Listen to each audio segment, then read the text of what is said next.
மச்சான், நானும் நான் 2-3 நாளைக்கு கேட்கணும்னு நினைச்சிருந்தேன். எதுக்கு நீ டல்லா இருக்கிற?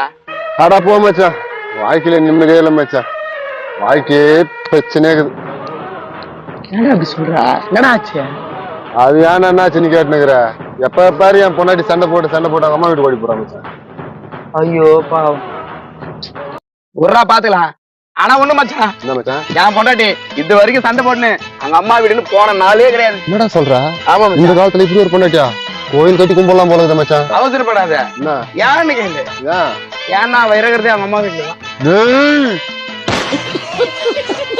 டேய் மச்சான், நானே செம கடுப்புல இருக்கிறேன். மரியாதை எழுந்து ஓடி போடு மச்சான். கோவப்படாத மச்சான். ஒரு விஷயத்துல என் பொண்டாட்டி நான் பாராட்டுறேன்டா. என்ன சமையல் விஷயத்துல என்னை கேட்காம முடிவே பண்ண மாட்டா. எந்த குழம்பு இருந்தாலும் என்ன கேட்டுதானே முடிவு பண்ணுவா. என்னடா சொல்ற? அது ஏன்னு கேளு. ஏன்னா நான் தானே சோறு ஆகினேன். எப்படியா கெத்து? நீதான் சோறாக்கணுமா? மரியாதை எழுந்து ஓடி போடு. பொண்ணே போட்டுருக்கணும். எழுந்து போட